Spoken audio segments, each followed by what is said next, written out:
Merhaba terazi burçları ve yükselen burcu terazi olanlar. Evet arkadaşlar 2024 yorumlarıyla karşınızdayım. 2024 gerçekten çok heyecanlı.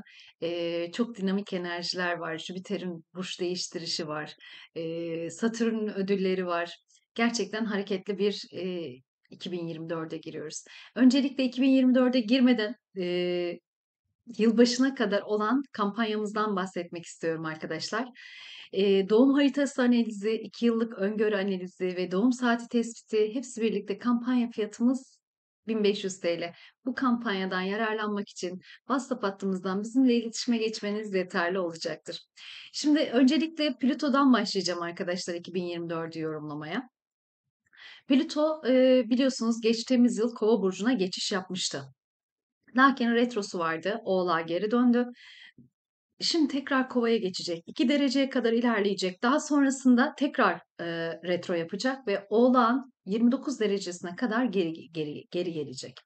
Şimdi öncelikle ana haritanızda Eee, Kova burcunun 0 ile 2 derece arasında ya da Oğlak burcunun 29 derecelerinde ya da bu derecelerde diğer gezegen burçlarınızda bir gezegeniniz varsa kişisel gezegeniniz özellikle haritadan çok etkileneceksiniz. Bu Plüto sizi çok etkileyecek demektir. Peki Plüto nereye geçiyor? Sizin 5. evinize geçiyor. Plüton'un 5'e geçişi hayatımızda aşk ve çocuklarla ilgili biraz değişim dönüşüm enerjisine gireceğimizi anlatıyor öncelikle. Bu çocuğumuzun doğması, çocuğumuzun okula başlaması, çocuğumuzun evlenmesi, hayatımıza kalıcı bir aşk girmesi, tanıştığımız kişiyle evlenmemiz anlamına da geliyor olabilir. Pozitif veya negatif açıları yine çok mümkün arkadaşlar haritalarınıza göre. Kişisel haritalarınızda da özellikle 0 derece ve 2 derece arasında ya da 29 derecelerde bir gezegeniniz varsa Plüto'dan demek ki kare karşıt üçgen gibi açılar alıyor demektir. Bu da sizin hayatınızda daha da çok etkili olacak anlamına geliyor. Bunun dışında bir de Uranüs'ümüz var. Uranüs o Boğa burcunda seyahatine devam ediyor. Tabii ki Uranüs'ün Boğa seyahati yeni başlamadı arkadaşlar ama kişisel haritalarınızda 19'da 27 derece arasında Boğa burcunda ya da diğer burçlarda bir gezegeniniz varsa Uranüs'ün Boğa etkisi bu sene sizin haritanızda çok etkin olacak demektir. Yani 19 derece veya 27 derece arasında kişisel gezegenlerinize üçgen, sekstil ya da kare yapıyorsa siz çok etkileneceksiniz de anlamına gelir. Peki Uranüs Boğa 8. evde ne anlama gelir derseniz? Krediler, miraslar, nafaka, toplu paralar, elimize geçebilecek toplu paralar, yatırım fırsatları, ev almak, ev satmak, taşınmak, prim, ikramiye gibi, konularımızı gündeme getirir. Tabii ki bunlarla ilgili kriz mi ya da fırsat mı yaşayacağınız ana haritalarınıza bağlıdır arkadaşlar. Kriz yaşıyorsak burada ani beklenmedik bir borçla, sınanabiliriz. Ya da alacağımız bir mirasla ilgili bir pürüz, bir problem yaşatabilir. Ani beklenmedik şekilde, pozitif yönden ummadığımız yerlerden para gelebilir, destek bulabiliriz, finansör bulabiliriz. Bu tarz girişimler, yine yatırım yapmakla ilgili girişimlerde ortağımızın parası, eşimizin gelirleriyle ilgili artışlar söz konusu olabilir. Kısacası pozitif ya da negatif olması kişisel haritalarınıza bağlı biraz da arkadaşlar. Tabii ki danışmanlık alırsanız, nerelerden nasıl etkilendiğinizi daha çok, anlayabileceğiniz bir danışmanlıkta geçirebilirsiniz. Neptün'e bakacak olursak Neptün, Balık burcunda seyahatine devam ediyor. Uzun zamandır zaten burada arkadaşlar. 6. eviniz. 6. evi ne demektir? Biraz, iş hayatımız, iş hayatımızdaki arkadaşlarımız, aynı zamanda günlük rutinlerimiz, aynı zamanda sağlık evimizdir arkadaşlar. Sağlığımızla ilgili yaşadığımız bazı sorunlar, sıkıntılar olabilir. Bunlarla ilgili bir çözüm, çare bulabiliriz. Eğer pozitif bir açıysa sağlığımızla ilgili güzel gelişmeler, belki bir diyet, bir periz, bir duygusal bir problemimizde bir çözüm yaratabilir. Günlük rutinlerimizde gerçekten ani, beklenmedik güzel fırsatları da getirebilir. Neptün çünkü hayallerimizin gezegenidir. Bir yandan da ters açı olarak hayal kırıklığı getirebilir arkadaşlar. Bunun yanı sıra tabii ki iş arkadaşlarımız. İş arkadaşlarımızdan ummadığımız bir destek alabildiğimiz gibi o iş arkadaşlarımızın ani beklenmedik bize yaptığı bir, hayal kırıklığı da olabilir. Özellikle haritalarınızda kontrol edin lütfen 27 ile 29 derece aralarında Balık burcunda herhangi bir gezegeniniz varsa bu durumdan siz daha çok etkileniyorsunuz anlamına gelir. Şimdi gelelim Satürn'e. Satürn de 8'in pardon 6. evinizde ilerleyecek. Yine aynı konuları bu sefer Satürn tetikliyor olacak. Geçtiğimiz yıl Balık burcuna geçiş yapmıştı Satürn biliyorsunuz. Bu Satürn'ün geçişi 0 ile 7 derece arasındaydı. Bu derecelerde bir gezegeniniz varsa yılın ilk başlarında Satürn ödüllerini almaya başlarken eğer bu derecelerde bir gezegeniniz yoksa bu yıl muhtemelen alacaksınızdır. Öncelikle sorumluluk tabii ki. İş yerinde sorumluluk almak, işte görevlerin ağırlaşması, sorumluluklarınızın artması, iş arıyorsanız iş bulmanız, biraz, liderlik pozisyonunda ya da arkadaşlarınızı idare etmek gibi bir konuyu da tetikliyor olabilir yine Satürn. 12 ile 19 derece arasında eğer ki, kişisel gezegenleriniz varsa Satürn de buradan etki alacak demektir. Yani, iş arkadaşlarınızla ilgili bazı sorumluluklarınız gündeme gelebilir. Onları idare etmek zorunda kalabilirsiniz. Gereksiz iş yüklerine sahip olabilirsiniz ama bu sorumluluk ileride size çok büyük bir yükselme, terfi olarak gelebilir. Parlama şansına sahip olabilirsiniz. İlk etapta biraz güç ve problemmiş gibi gelse de önümüzdeki süreçte yaptığımız emeğin, verdiğimiz emeğin karşılığını alma şansına da sahibiz. Yine hatırlatıyorum arkadaşlar 0 ile 7 derece arasında bir balıkta enerjiniz varsa zaten bunu geçen yıl yaşadınız, bu yıl ödülü geliyor. Eğer ki geçen yıl değil, bu yıl başlayacaksa önce onlarla ilgili çaba, daha sonrasında yılın son çeyreğinde bunun ödüllerini topluyor olacağız diyebilirim aslında kısacası.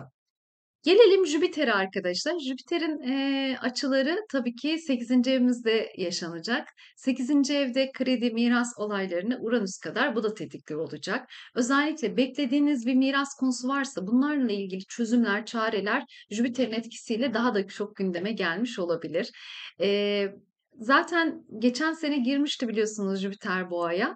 Bununla ilgili aslında gündem başladı. Özellikle haritalarınızda 5 ile 15 derece arasında Boğa burcunda bir gezegeniniz varsa bundan da en çok sizler etkileniyor olacaksınız tabii ki. Ve bu süreçte ödüllerini topluyor olacaksınız. 26 Mayıs'a kadar da bu ödüllerin devamı gelecek. Yani miras, kredi, nafaka gibi konularınızda artık çözülmeler, yaptığınız yatırımların karşılığı, hak ettiğiniz bir paranın gelmesi, koşullarınızın, şartların iyileşmesi, belki de yaşanan problemlere karşı çözüm bulmak gibi enerjiler getirebilir. Daha çok para getireceğini söyleyebiliriz. 26 Mayıs'a kadar da bu Jüpiter'in etkilerini yaşıyor olacağız. 26 Mayıs'tan sonra Jüpiter İkizler Burcu'na geçecek arkadaşlar. Bu da sizin 9. evinizi yönetiyor. Yani 9. evinizde seyahatine devam ediyor. Çok özür dilerim. 9. evin konuları nelerdir dersek eğitim almak, eğitim vermek, yurt dışı bağlantılı işler yapmak, yurt dışına taşınmak, yurt dışından geri gelmek, ya da akademik konularla ilgili bir şey başlatmak. Yine mahkeme alanlarımız da aslında 9. evle 9. evin konularındandır.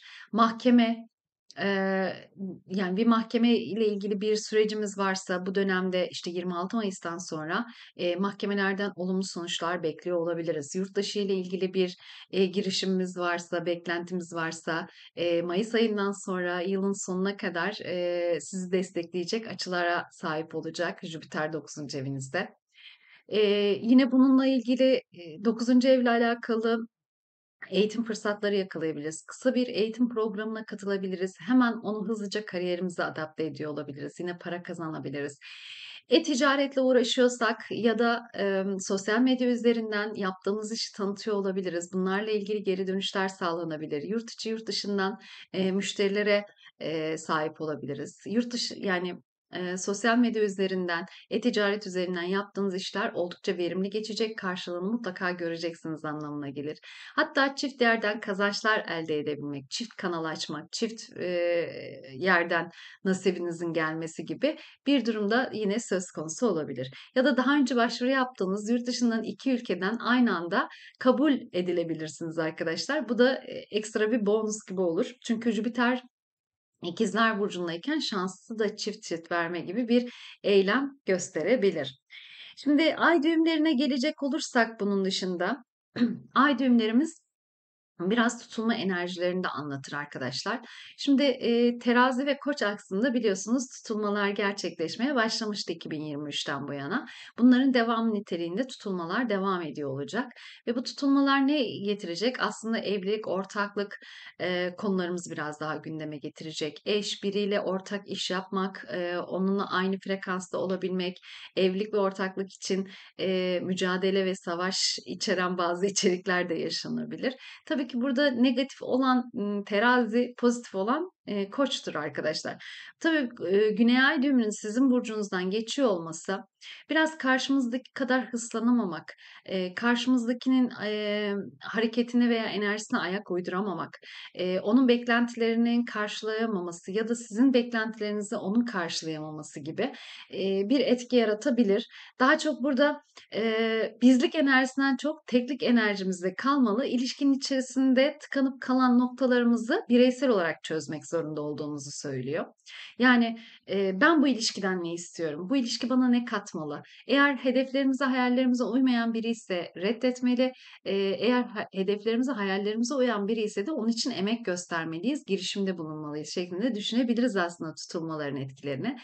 1-7 aksında tutulmalar yaşanırken evliliklerimizde bitişler, sonlanışlar ya da ilişkilerde evliliğe gitmek gibi köklü bir değişim getiriyor olabilir arkadaşlar.